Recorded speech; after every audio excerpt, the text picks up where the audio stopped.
Même en l'absence du besoin que nous désirons, que notre foi reste intacte.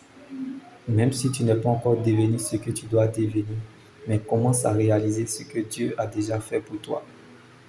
Même si ton être extérieur s'est détruit, mais ton être intérieur se renouvelle de jour en jour, car le temps ne révèle pas tout de suite, mais révèle toujours. Alors sortons de nos émotions, ne nous basons pas sur ce que nous ressentons à l'instant T, mais restons focalisés sur ce que Dieu est pour nous, en ayant toujours les regards fixés sur ce que Dieu veut pour nous, tout en considérant toujours en priorité la façon dont Dieu nous connaît et ce que le ciel attend de nous. C'est ce qui provoquera l'accomplissement de notre miracle. Même quand c'est le moment pour toi d'être rabaissé, accepte tout ce qui t'arrive et montre-toi patient.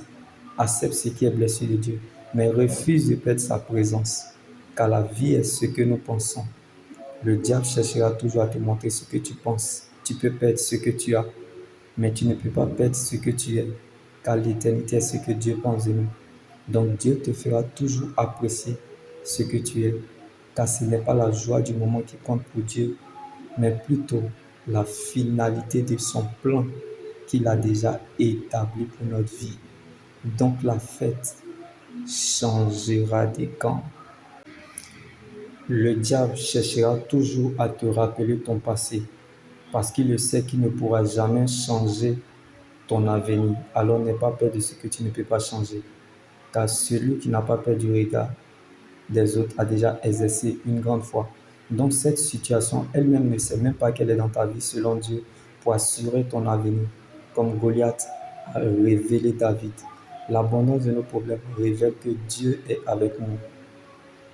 Le diable accuse toujours ce que Dieu a élevé, mais accusation n'empêche pas élévation, car les jours d'élévation reviennent.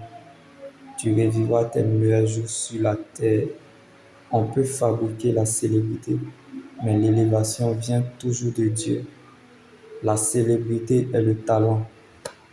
On travaille par compétence pour recevoir un salaire, mais l'élévation est un don. On sait avec le cœur pour recevoir une récompense. Comme David, par principe, on remplace un roi par un prince, mais David, serviteur qu'il était, est devenu roi. C'est par le sens du sacrifice pour les autres qu'on devient roi. Car servir Dieu, c'est servir les hommes, c'est profiter de la sécurité divine. Comme lorsque le roi Saül avait l'esprit troublé et que David jouait de la harpe, Saül retrouvait la paix du cœur. Il y a quelque chose en toi que tu peux donner aux autres, quand bien même que tu n'as rien. La chose de Dieu qui est en toi, certainement, elle te donnera accès à ta liberté. Alors, ne regarde pas ton statut actuel en donnant raison au diable pour ne pas partager l'évangile de Jésus qui pourrait être sur le chemin de sauver des vies. Fais-le pour le Seigneur, car l'Éternel s'en souvient toujours de la semence que l'on fait pour son œuvre. Celui qui a la foi donne sans réfléchir, alors que la bonne santé de ta foi donne la santé à la foi de quelqu'un. Si Dieu vous utilise pour retirer la douleur d'un cœur brisé ou de donner de la joie à une âme, vous êtes plus qu'un milliardaire. Alors gardez précieusement et jalousement le don et la grâce que Dieu vous offre, car c'est là votre plus grande richesse.